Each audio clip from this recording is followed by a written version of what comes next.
சரி, ஓகே. எனக்கு இன்னொரு முக்கியமான சந்தேகம், அதிமுகவில் இந்த 3 தரப்புமே இது வந்து தமிழ்நாட்டில் ஒரு 30 ஆண்டுகள் ஆட்சி புரிந்த கட்சி அதிமுக. அந்த கட்சி வந்து கிட்டத்தட்ட ஒரு 35% 40% வரை வாக்கு வங்கிகள் இருக்குது. இப்போவும் பல பிரிவுகளாக இருந்தாலும் ஒரு 20% வாக்குகள் இரட்டைலைக்கு போடுறாங்க, 25% போடுறாங்க.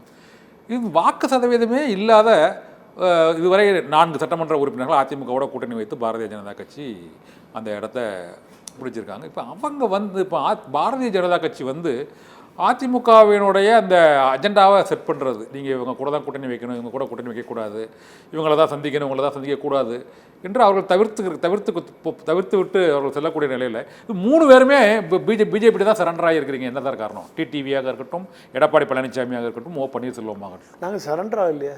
இவளால் எங்க சார் சரண்டர் ஆகலை? என்டிஏ கூட்டணியில் இருந்தோம், இப்போ அன்னைக்கும் இருந்தோம். 2021 இருந்து அந்த கூட்டணியில இருந்து வெளியில போயிட்டு வந்தவர் எடப்பாடி பழனிசாமி. நீங்க நல்லா புரிஞ்சிருங்க. ஒரு தடவை வெளியே போறாரு, உள்ள வராரு. நாங்க ஒட்டும் கிடையாது, உறவும் கிடையாதுன்னு சொல்லுவாரு, வருவாரு. அண்ணன் ஒரு நிலையான முடிவுல இருக்கிறாரு. அந்த முடிவுல இந்த இப்போதைக்கு ஒரு நல்ல முடிவு எடுக்கிறதுக்கு தயாராயிட்டாரு. டிடிவி தினகரன் அண்ணனை பற்றி எனக்கு தெரியாது. அது அவர் தனி கட்சி வச்சிருக்காரு. அவர் வந்து என்டிஏ கூட அதில் போறாரா, இல்லை எடப்பாடி பழனிசாமி முதல்வராக்கிறதுக்காக அவர் போராடுவாரா, எங்களுக்கு தெரியாது. அது சொல்லல அவர் எடப்பாடி பழனிசாமி, எங்களுக்கு அதை பற்றி தெரியாது சார். எங்களை பொறுத்த வரைக்கும் அண்ணன் ஓபிஎஸ் அவர்கள் தொண்டர்களுக்காக வாழ்பவர், கட்சிக்காக வாழ்பவர். அதனால அவர் எதை பற்றியும் வர மாட்டார். எந்த ஈடி பிரச்சனைக்கெல்லாம் அவர் அஞ்சவரும் இல்லை.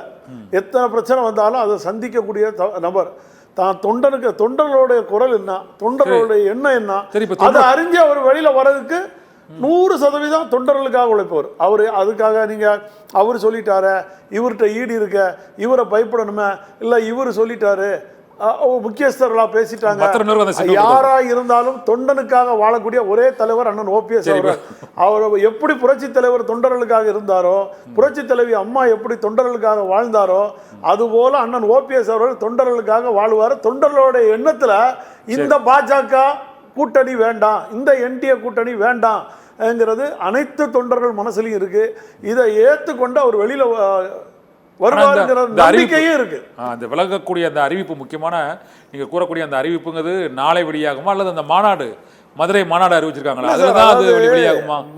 அதாவது மதுரையில் உள்ள மாநாடு, எங்களை பொறுத்த வரைக்கும் மதுரையில் உள்ள மாநாடு தொண்டர்களை ஒருங்கிணைக்கிற மாநாடு. சரி, தொண்டர்களை நீங்க ஒருங்கிணைக்கணும்னா நீங்க இப்பவே இந்த முடிவு சொல்லணும். என்டிஏ விட்டு விலகல், நான் இந்த என்டிஏ விட்டு விலகல், நான் தொண்டனா சொல்றேன். இந்த அண்ணன் வந்து தகவல் சொல்லல, நீங்க உடனே நாஞ்சில் கோலப்பல் சொல்லிட்டாரு, பிளாஸ் நியூஸ் போட்டு விட்டுறாங்க. எங்க தொண்டர்களுடைய நம்பிக்கையோட இருக்கும். இல்லைன்னு நாங்க மறுக்கல. தொண்டர்களுடைய கருத்தை நான் சொல்றேன். தொண்டர்களுடைய எண்ண ஓட்டங்கள், நானும் பல மாவட்ட செயலாளர்கள், பல தலைமை கழக நிர்வாகிகளை எல்லாத்திட்டையும் கலந்து ஆலோசித்து பேசுறது, அவங்க மனசில் இருக்கிறதையும் நான் சொல்கிறேன், என் மனசில் இருக்கிறதும் சரி, எல்லாமே வந்து இந்த என்டிஏ கூட்டணியை விட்டு நம்ம மான மரியாதையோட ஓபிஎஸ் தனியா நின்னாருன்னா பாதி ஓட்டு வாங்கி வருவாங்க. அதிமுக பெருவாரியான ஓட்ட வாங்கிடுவாங்கன்னு சொல்லிருக்கீங்களா சார்? என்ன நினைச்சிட்டு இருக்கீங்க சார்? ஒண்ணுமே இல்லாம அதாவது கரை வெட்டி கட்டக்கூடாது, கொடி பிடிக்கக்கூடாது, சின்னம் கொடுக்க மாட்டேன், அம்மா முகத்தையும் புரட்சி தலைவர் எம்ஜிஆர் முகத்தையும் தான் முகத்தையும் காட்டியே ராமநாதபுரத்தில் 35% ஓட்டு வாங்கினார் சார். அந்த இடத்துல நின்ன ரெட்டை இலை சின்னமும் அதிமுக கொடியை காட்டி நின்னவே டெபாசிட் இழந்து போறாரு. அப்போ அதுபோல தன்னுடைய சொந்த மாவட்டம் தேனி மாவட்டத்தில் நின்னா அண்ணன் டிடிவி தினகரன் அண்ணனுக்கும் அதே மாதிரி 2வது இடத்துக்கு வர வச்சுட்டார். நீங்க நல்லா புரியும். இது வந்து ஒரு அலை, இந்த அலையில சிக்கினது தான் இந்த 2 பேர். இல்லைன்னா கண்டிப்பா அண்ணன் ஓபிஎஸ் அவர்கள் வெற்றி பெற்றிருப்பார். அங்க நடந்த சூழ்ச்சிகள், பன்னீர்செல்வம் விட்டது, பல பிரச்சனைகள், ஒரு ஜாதி பிரச்சனையை முத்திர குத்தி விட்டார். நீங்கள் இதில் நீங்கள் நல்லா புரிஞ்சுங்க. யாரை என்ன வேணாலும் பேசுங்க சார். அண்ணன் ஓபிஎஸ் அவர்களை நீங்கள் ஒரு குறிப்பிட்ட ஜாதியினர்னு முத்திர குத்தவே முடியாது சார். அவர் எல்லா ஜாதிக்கும் உகந்த மனிதர். அப்படிதான் வந்து புரட்சி தலைவி அம்மா அவரை உருவாக்குறாங்க. நீங்க புரட்சி தலைவி அம்மாவை எடுத்துக்கிட்டீங்கன்னா எந்த ஜாதிக்கு முத்திர குத்த முடியாது. அதுபோல இல்ல தென் மாவட்டங்களில் தான் இந்த போன தேர்தலையும் ஒரு பெரிய அளவுல அதிமுகவுக்கு பின்னடைவு வந்து ஏற்பட்டதுனால வந்து. ஆனா இல்ல சார், தென் மாவட்டம் அனைத்து ஜாதியினரும் சேர்ந்தவர் தான் அண்ணன் ஓபிஎஸ் அவரோட முகம். நீங்க நல்லா புரிஞ்சிருங்க. ஒரு குறிப்பிட்ட ஜாதிக்கு உகந்தவர் அண்ணன் ஓபிஎஸ் அவர்கள். எப்படி பெருந்தலைவர் காமராஜர் அனைத்து ஜாதியினரும் வரவேற்றாங்களோ அதுபோல தென் மாவட்டத்தில் அண்ணன் ஓபிஎஸ் அவர்களை அனைத்து ஜாதியினரும் வரவேற்கிறாங்க. நீங்கள் நல்லா புரியுங்க, ஒரு குறிப்பிட்ட சமூகத்தினர் தான் வரவேற்கிறாங்க. அந்த மாயத்தெல்லாம் வந்து யாரும் பண்ண முடியாது. ஏன்னா அவர் அப்படி நடந்துகிட்டவரும் கிடையாது. எல்லாத்துக்கிட்டையும் இந்த கூட்டணியிலிருந்து விலகி வந்தாருன்னா அவர் எப்படி தனித்து நிற்பாரா அல்லது தாவேக்காவுல விஜய் கட்சி அது வந்து ராமச்சந்திரன் சொல்லியிருக்காரு.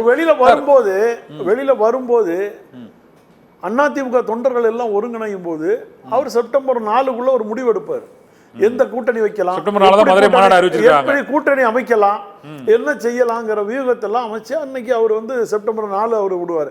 ஆனா என்டிஏ விட்டு விலகுறோம், மதிக்காத இடத்துல நம்ம இருக்க வேண்டாங்கிறதுல அவர் அந்த கொள்கையில இருப்பார். கண்டிப்பா 100% அந்த கொள்கை உடன்பாடுல அவர் வந்து புரட்சி தலைவர் அம்மா வளர்த்த பிள்ளை.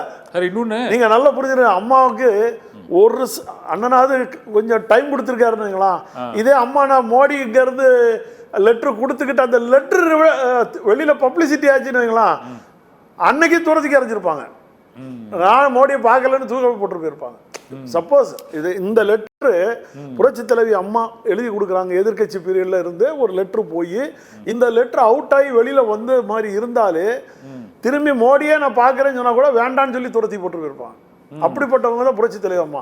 அவங்க வளர்த்த பிள்ளை அண்ணன் ஓபிஎஸ் அவர். தாய் பச்சடி பஞ்சா பிள்ளை இவர் வந்து சைலண்ட் அட்டாக் டக்குனு முடிவு அறிவிக்க மாட்டேங்கிறாங்க. இல்ல சார், அம்மா வந்து எடுத்து உடனே முடிவு அறிவிக்க வேண்டியது சார். இல்ல சார், அம்மா நான் என்ன சொல்றேன் அதான் சொல்றேன், அம்மா எடுக்கிறது அதிரடியா இருக்கும், அண்ணா எடுக்கிறது சைலண்ட் அட்டாக்கா இருக்கும். நீங்க நல்லா புரிஞ்சுருங்க. எடப்பாடி பழனிசாமி தூக்கிட்டு ஓடுறாரு பாருங்க, எங்கெல்லாம் ஓடுறாரோ ஓட விட்டுட்டே இருக்காரு பாருங்க. ஆனா அவரை பாருங்க, தோட்டத்துக்கு போய் எப்படி இருக்கு கூலா போறாரு, சாப்பிட்டு இருக்காரு, ஏதாவது ஒரு டென்ஷன் இல்லாம ஃப்ரீயா மக்களை பாக்குறாரு. ஒரு பள்ளிக்கூடத்துல போய் ஆதரவாளர்கள் தொண்டர்களுக்கு தான் டென்ஷன் போல இருக்கு. இல்ல, ஆதரவாளர்களே எங்களுக்கு இருக்கும். ஏன்னா இது இயக்கம், இந்த இயக்கத்தை காப்பாற்றணுங்கிற ஒரு உணர்வு எல்லா தொண்டனுக்கும் இருக்கும். ஆனா அவர் வந்து பாருங்க அசரவே மாட்டாரு அந்த விஷயத்துல. அண்ணன் வாங்க, நீங்க நாளைக்கே எடப்பாடி பழனிசாமி அண்ணனை வந்து பார்த்தா கூட வாங்க பழனிசாமின்னு கூப்பிடுவாரு. அப்படிப்பட்ட ஒரு மனிதாபம் உள்ள ஒரு அண்ணன். ஏன் சார் கூப்பிடுறாரு? எனக்கு ரொம்ப அவர் பயப்படுறாரு. எதுக்கு